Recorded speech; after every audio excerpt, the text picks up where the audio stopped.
శారా పుట్టినిల్లైన ఇవాసో గ్రామంలో రోజులు సుఖంగానే గడుస్తున్నాయి. బెంజన్ ఆరోగ్యం కూడా ఇప్పుడు మెరుగయ్యింది. తరచూ వచ్చే జబ్బులు ఇప్పుడు రావడం లేదు. అన్నింటికంటే ముఖ్యంగా ఇక్కడ బెంజన్ మీద విసుక్కునేవాళ్లే లేరు. అందరూ ప్రేమగా చూసేవాళ్లే. ఒకరోజు మధ్యాహ్నం ఎండవేళ అప్పటి వరకు పొలంలో పనిచేసి అలసిపోయిన శారా వచ్చి చెట్టు నీడలో కూర్చుంది. చల్లని చెట్టు నీడను కూర్చుంటే సేద తీరినట్లుగా ఉంది. పిల్లలందరూ ఆడుకుంటున్నారు.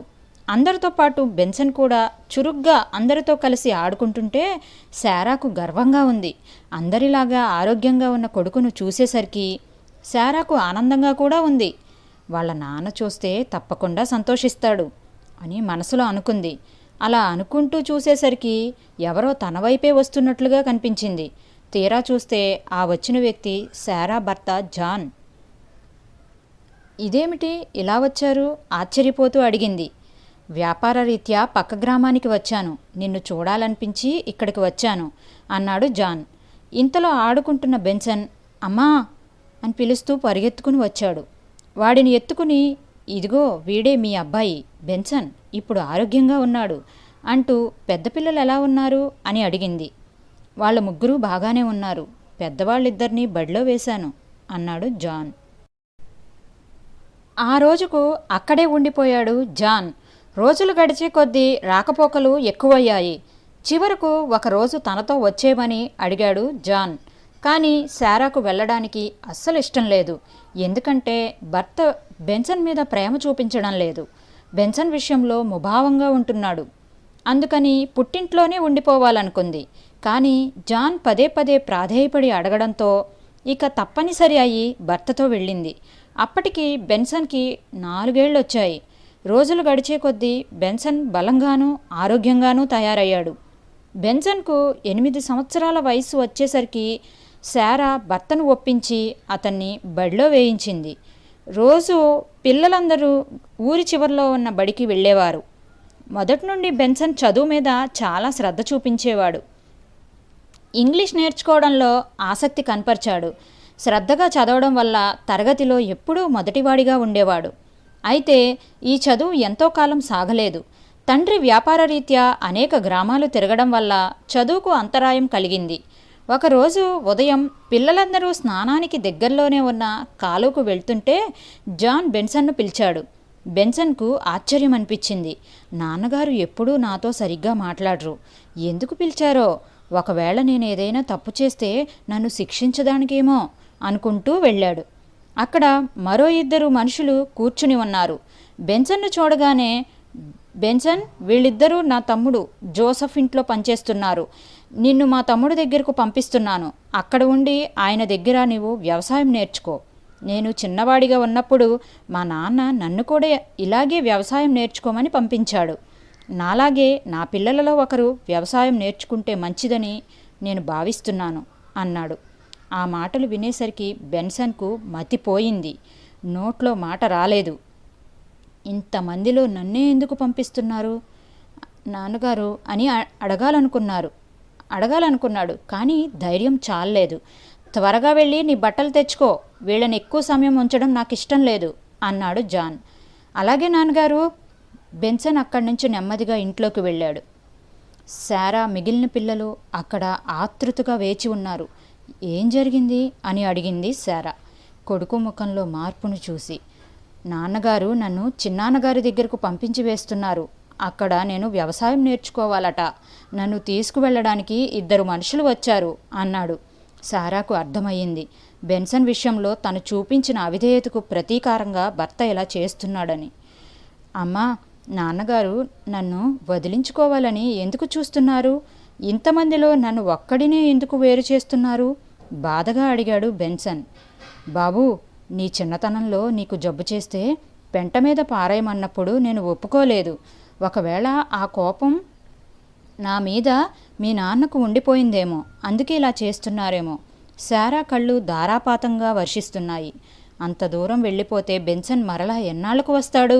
ఆ ఊరు చాలా దూరం. బెన్సన్ను చూడకుండా నేను ఉండగలనా? ఎంత ఆపుకుందామనుకున్నా దుఃఖం ఆగడం లేదు. కొడుకుని దగ్గరకు తీసుకుని నా మీద కోపం ఇలా తీర్చుకోవడం అన్యాయం అంటూ ఏడ్చింది. బెన్సన్లో ఒక రకమైన విరక్తి ఏర్పడింది. తను ఎంత కష్టపడినా తండ్రిని సంతోషపెట్టలేదు. తండ్రికి తనంటే ఇష్టం లేదు అనుకున్నాడు. అలా అని తండ్రిని ఎదిరించలేడు.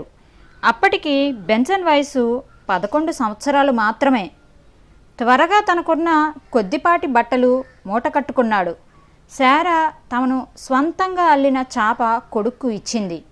నా గుర్తుగా దీన్ని ఉంచుకో, నీకోసమే నేను రోజు జూజు పూజ చేస్తాను, దేవతలు నిన్ను క్షేమంగా కాపాడుతారు అన్నది. అంతకంటే ఏం చెప్పాలో తెలియలేదు. నోరు విప్పితే మాటల కంటే ముందు ఏడుపు వస్తున్నది.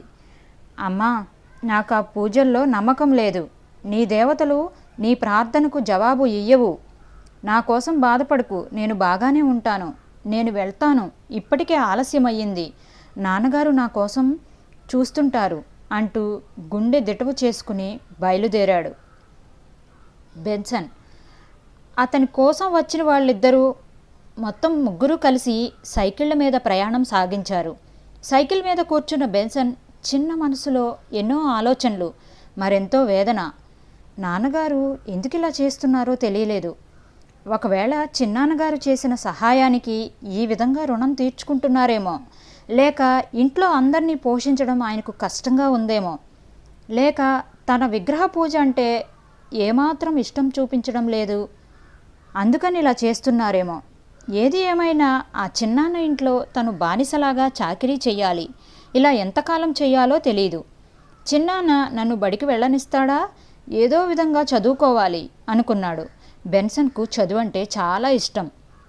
బెన్సన్ చిన్నాన్న గ్రామం చేరుకునేసరికి సాయంకాలం అయ్యింది. చిన్నాన్నను చూడగానే ఒక కాలు నేలకు వంచి ఆఫ్రికా దేశ ఆచారం ప్రకారం నమస్కారం చేశాడు. నీకు వ్యవసాయం తెలియదని మీ నాన్న నాకు చెప్పాడు. నీకు ఇక్కడ మంచి శిక్షణ ఇస్తాను. మాది చాలా పెద్ద పొలం అన్నాడు బెన్సన్ చిన్నాన్న జోసెఫ్. జోసెఫ్ పిల్లలు బెన్సన్ కంటే చిన్నవాళ్ళు. బెన్సన్ను వాళ్ళు సంతోషంగా చేర్చుకున్నారు. జోసెఫ్కు 2 భార్యలు. ఒక ఆవిడ బెన్సన్కు భోజనం పెట్టింది. బెన్సన్ ఎక్కడ ఉండాలా ఆ గది చూపించారు. మర్నాటి నుండి పనిలో ప్రవేశించాడు బెన్సన్. వయసులో చిన్నవాడైనప్పటికీ నారు చల్లడం, నీరు పోయడం, కలుపు తీయడం, కోత కోయడం వంటి పనులు త్వరగానే నేర్చుకున్నాడు. ఆ ప్రాంతం వాళ్ళు వేరుశనగ, కందదుంపలు, కసావా అనే పంటలు ఆయా ఋతువులను బట్టి పండిస్తారు. బెన్సన్ మొదట్లో ఈ రకమైన పనులు చేయలేకపోయేవాడు. సాయంకాలం ఇంటికి వచ్చేసరికి ఒళ్ళంతా నొప్పులు. గడ్డి కోయడం, కలుపు తీయడం వంటి పనులు చేస్తుంటే చేతులు బొబ్బలెక్కి పుండ్లు పడేయి. అయినా పని మాత్రం తప్పేది కాదు. కాలం గడిచే కొద్దీ కష్టాలకు శ్రమలకు అలవాటు పడ్డాడు. ఎంత పని ఉన్నా త్వరగా ముగించేవాడు. పొలం పని మాత్రమే కాదు, ఇంటి పని కూడా బెన్సన్ చెయ్యాలి. ఉదయం లేవగానే చిన్నాన్నగారి 2 భార్యలకు వంట చెరుకు నరికి ఇవ్వాలి. అది అయిన వెంటనే దగ్గరలోనే ఉన్న కాలువకు వెళ్ళి ఇంటి వాడకానికి సరిపడే నీళ్లు తేవాలి. ఇళ్ళు వాకిలి ఊడ్చి శుభ్రం చేయాలి. సాయంకాలం వరకు పనిచేసి అలసిపోయి ఇంటికి వచ్చి మట్టి నేల మీద తల్లి ఇచ్చిన చాప పరుచుకుని పండుకునేవాడు. రాత్రి భోజనాలయ్యాక చిన్నాన్న పిల్లలందరూ ఆడుకునేవారు. వాళ్లకు బెన్సన్ అంటే చాలా ఇష్టం. తమతో కలిసి ఆడమని బతిమాలేవారు. బెన్సన్ తనకు తీరిక దొరికినప్పుడు వాళ్లతో కలిసి ఆడేవాడు. ఒక్కోసారి అందరినీ కూర్చోబెట్టి మంచి మంచి కథలు చెప్పేవాడు. ఒకరోజు చిక్కుడు పొలంలో రోజంతా పనిచేసి అలసిపోయి వచ్చాడు బెన్సన్. రోజంతా పిల్లలు ఆడుకుంటూ బెన్సన్ను కూడా ఆడమని అడిగారు. మేము బడి ఆట ఆడుకుంటున్నాం, నేను టీచర్ని. నాన్నగారు రేపటి నుంచి మమ్మల్ని బడికి పంపిస్తారంట, పెద్దపిల్ల చెప్పింది. బడి పేరు చెప్పేసరికి బెన్సన్ అలసట అంతా మటుమాయమయమై అయ్యింది. రేపటి నుంచి నేను చదువుకోవచ్చన్న మాట అనుకుని చాలా సంతోషించాడు. ఆ రాత్రి సరిగా నిద్రపట్టలేదు. బడి, టీచర్లు, పుస్తకాలు ఇవే కళ్ళ ముందు కనిపిస్తున్నాయి.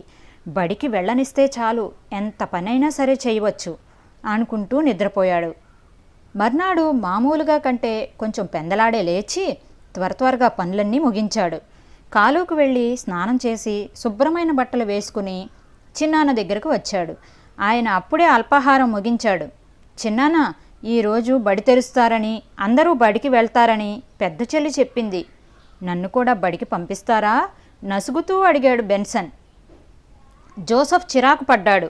నీవు ఇక్కడికి ఎందుకు వచ్చింది నీకు అర్థం కావడం లేదు. మీ నాన్న నీకు పొలం పనులు నేర్పించమని చెప్పాడు గాని బడికి పంపించమని చెప్పలేదు. అయినా వ్యవసాయం చేసేవాళ్లకు చదువెందుకు? అదీకాక నిన్ను చదివించి నీకు ఫీజులు కట్టే స్తోమత నాకు లేదు. అదీకాక త్వరలోనే పండుగ వస్తుంది. పండుగ అయిపోయిన తరువాత అడవిలోనికి వెళ్ళి జంతువులను వేటాడాలి. బడికి వెళ్ళడానికి సమయం లేదు అన్నాడు తన సహజ ధోరణిలో. బెన్సన్ చెప్పలేనంత నిరాశపడ్డాడు. కానీ పైకి తెలియనివ్వలేదు. చిన్నాన్న అంత కఠినంగా మాట్లాడతాడని ఊహించలేదు. బడికి వెళ్ళకపోతే ఇంత వెట్టి చాకిరీ ఎందుకు చేస్తున్నట్టు? చిన్నాన్న తనను చదివిస్తాడనే ఆశతో ఎంతో శ్రమపడి ఆయనను మెప్పించాలని ప్రయత్నించాడు. కానీ అంతా వృధా అయ్యింది. కానీ ఆశ చావలేదు. చిన్నాన్న, ఒకవేళ మా నాన్న ఫీజు కడితే నేను చదువుకోవచ్చా? మనం వేట నుండి వచ్చాక నేను బడికి వెళ్ళవచ్చా? నెమ్మదిగా అడిగాడు బెన్సన్. ఈసారి జోసెఫ్కి కోపం వచ్చింది. ఇప్పుడే కదా చెప్పాను, మీ నాన్న నీకు వ్యవసాయం నేర్పించమని నా దగ్గరకు పంపించాడు కానీ బడికి పంపించమని కాదని. ఈరోజు చిక్కుడుకాయల కొత్త ముగించాలి, త్వరగా వెళ్ళు అంటూ పని మీద వెళ్ళిపోయాడు. తనకంటే చిన్నవాళ్ళు బడికి వెళ్తుంటే తను మాత్రం పొలం వెళ్ళాలి. చాలా బాధపడ్డాడు. చేసేదేమీ లేక నెమ్మదిగా ఇంట్లోకి వెళ్ళి కట్టుకున్న మంచి బట్టలు తీసేసి పొలం పనికి వెళ్లే బట్టలు వేసుకున్నాడు.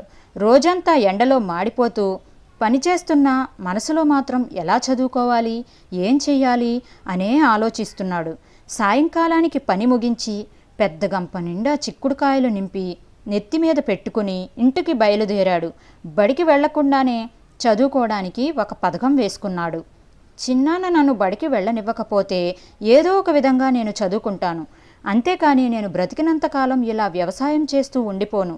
చిక్కుడుకాయలు కొయ్యడం, దుంపలు తవ్వడం కంటే విలువైన పనులు ఎన్నో ఉన్నాయి. జీవితమంతా ఇలాగే బ్రతకకూడదని మనస్సులోనే నిర్ణయించుకున్నాడు. ఎముకలలో అగ్ని, ఫైర్ ఇన్ బోన్స్. బెన్సన్ ఎడహోసా జీవిత చరిత్ర. ఆఫ్రికా ఖండంలో దేవుని చేత బహుబలముగా వాడబడుచున్న దైవజనులు బెన్సన్ ఎడహోసా గారి జీవిత చరిత్ర. రచన రూతెన్న గేర్లక్ గారు. తెలుగు అనువాదం సహోదరి విజయశ్రీ గారు. ఈ పుస్తకాన్ని ముద్రించిన వారు బ్రదర్ పి రాజు గారు, Sharon Christian book centre, చీడిలపోర, Ramaraopeta, Kakinada, Andhra Pradesh.